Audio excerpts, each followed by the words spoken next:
Hello YouTube, welcome to another champion guide. Today we are covering Aurelion Sol. Naturally. Aurelion Sol is a champion with relatively long range and high damage.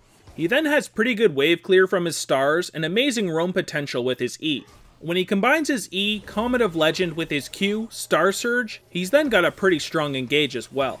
The stun from his Q, combined with the knockback from his ultimate and the slows that his stars will provide when he gets a Rylai's Crystal Scepter, also give him a rather good amount of CC.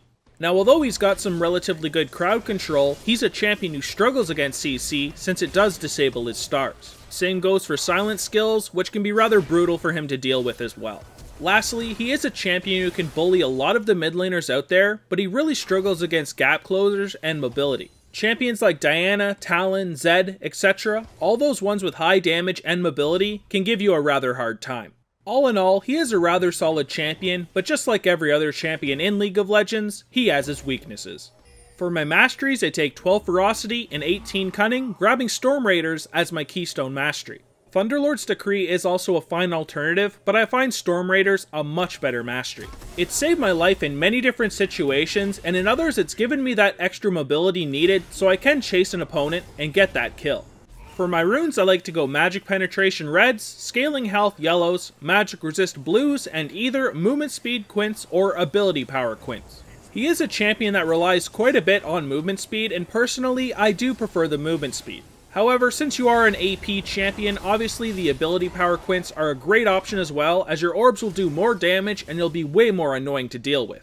For our summoner spells, we have a lot of good options, but we have to take flash. Aurelion Sol has no escapes, and this can save you in so many different situations.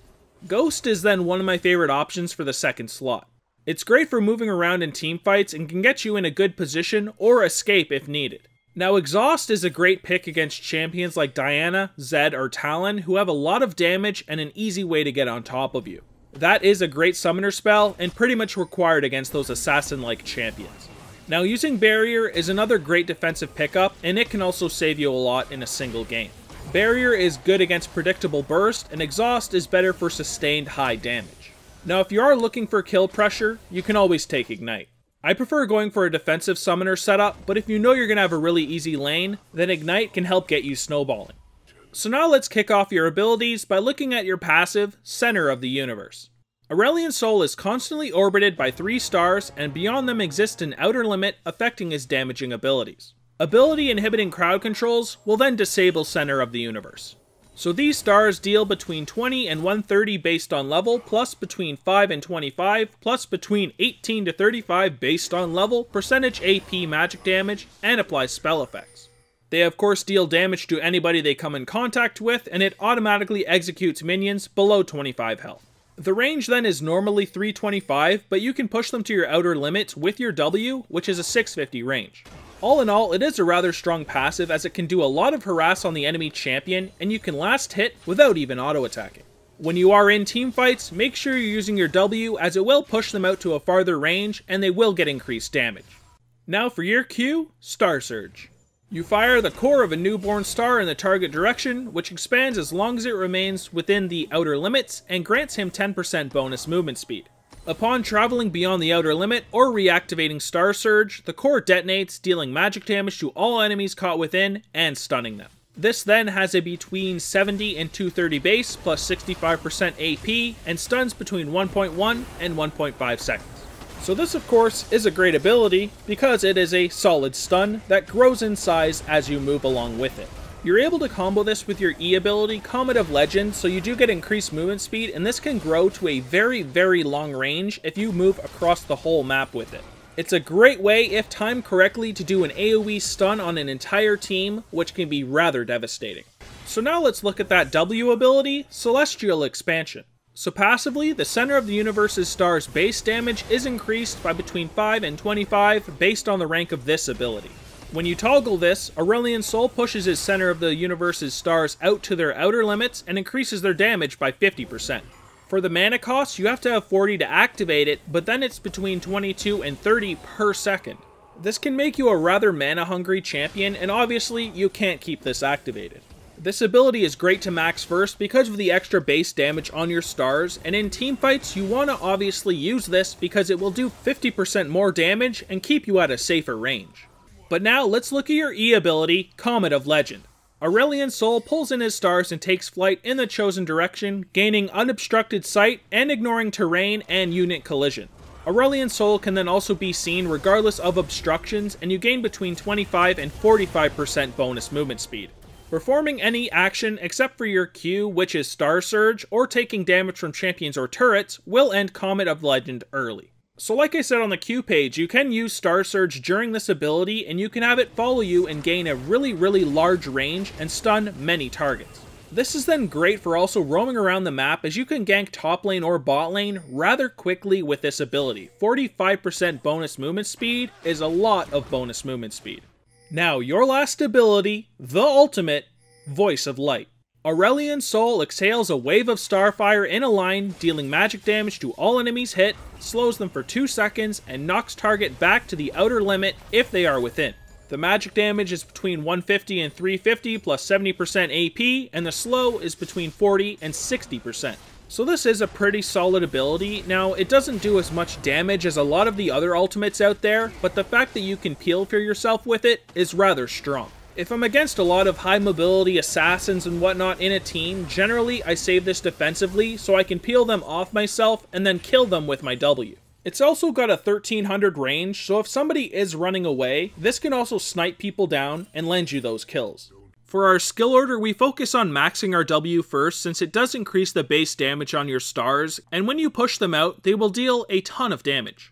Next, we start maxing our Q, because obviously it is a stun, and stuns are awesome, and the duration does go up ever so slightly as we put points into it. We then save our E for last. We get one early point into it at level 3, so we can roam top and bot and try to get off some ganks. Of course, we're also putting a point into our ultimate at 6, 11, and 16, meaning whenever we can, as ultimates are awesome.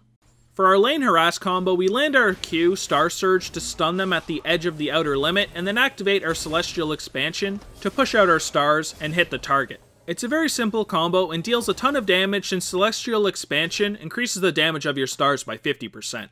For our long range stun all in, we start by activating our E, Comet of Legend. We then use our Q, Star Surge, as it will follow us and grow in size as we move along. Then, we move to our destination.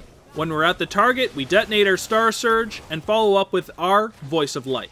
Then, we want to make sure we activate our Celestial Expansion, since our stars will go to the outer limit and deal devastating damage. In the early game, focus on harassing the enemy a lot with your Celestial Expansion. A lot of the mid laners out there won't be able to deal with all the harass this ability can put out. When you're level 2 and have a point in your Star Surge, you can start trying to land your stun, and then follow up with that Celestial Expansion damage. This will deal enough damage to proc your Storm Raider Surge, and then you can use all of that movement speed to get an easy kill. When you're level 3, you're also going to have the option to start roaming with your Comet of Legend. It gives you a ton of movement speed, and gives you really solid roams. Make sure you take a Star Surge along with you for the ride, and when you arrive, activate that stun and use Celestial Expansion. In the mid game, keep watching your minimap for opportunities to roam with your Comet of Legend. It's a great way to get yourself or other lanes snowballing. Try and get down your mid lane tower as quickly as possible so you can open up that map, and roaming will be more effective. When you do get some kills, try to follow up with either a tower or dragon to keep the game snowballing. Once you get your Rylai's Crystal Scepter, you'll receive a rather large power spike, and you'll be able to stick to targets very easily, or kite them as well. Remember to be buying Vision Wards and get either an Oracle or Farsight alteration when you're level 9. In late game teamfights, you'll want to try to get off a really solid Star Surge stun. As we know, you can combo this with your Comet of Legend to get it to a very large size, so it's easier to stun more targets. Make sure you keep your distance. You're still a rather squishy mid laner, and you do enough damage with your Celestial Expansion, there's no need to auto attack. Try and finish off your Void Staff as quickly as you can, because once you acquire it, your damage will go through the roof. Then you're going to want to prioritize either a Banshee's Veil or a Zhonya's, depending on the team you're facing. Now, depending on the champions you're facing as well, you may have had to pick up one of these earlier on. Now let's look at our first hard matchup, Diana. She's not too big of a threat early on, but it skyrockets at level 6 when she has her ultimate. Try not to get dashed on or slowed, and make sure you avoid her Crescent Strike at all costs, because you don't want her to have multiple dashes. Get a Banshee's Veil by the mid or late game to help deal with her combos. It will actually help a lot. Next here we have Talon because he's got enough mobility to completely avoid your Star Surge and can easily get in the range of your stars. Play safe and focus on getting Azonias early. Make sure you're saving your Voice of Light defensively so you can actually deal with him if he jumps on top of you, and grab Exhaust. Third here we have Vel'Koz, and it's because your movements are rather predictable since you're using your stars to last hit, and it's usually rather easy for him to land his E ability, Tectonic Disruption, for him to combo on top of. Focus on farming and avoid his harassment as much as you can. You'll want to abuse his lack of AoE clear and his auto attack range when he's out of Void Rift charges. Also make sure you pick up a Banshee's Veil at some point so you can help break his combos. So here are some more hard matchups, and first we've got Yasuo, and he's rather annoying because of his high mobility and his good wave clear. His wind wall is then really good for blocking your stun, but at least it doesn't stop your stars. Abuse your range advantage, and make sure you take Exhaust. Next here we have Zed, and you want to make sure you save your Voice of Light or Star Surge for when he uses his Death Mark. Abuse him at level 1 and 2 before he gets his full combo, and get an early advantage. You'll also want to make sure you pick up an early Zonias, and take Exhaust. Now we have Fizz, and a Fizz can be incredibly annoying because of his playful ability. He can easily dodge your Star Surge, and then use the second part, Trickster, to get on top of you. In this matchup, you may need both a Banshee's Veil and a Zonias since his kit is that hard to deal with.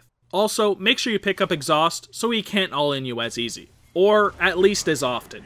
Alright ladies and gentlemen, let's finish this guide off with the item build. So we're going to start with a Corrupting Potion and a Warding Totem, and for our first back, we want to pick up the Dark Seal, Boots, and a Vision Ward. The Dark Seal is a great thing to pick up because we get some nice ability power and mana, but we also get 25% increased healing from potions, which works great with the Corrupting we already have. If we're having a really solid game, we can then upgrade this to a Magi's as well. For our core items, we have the Hextech GLP 800, Rylai's Crystal Scepter, and a Void Staff.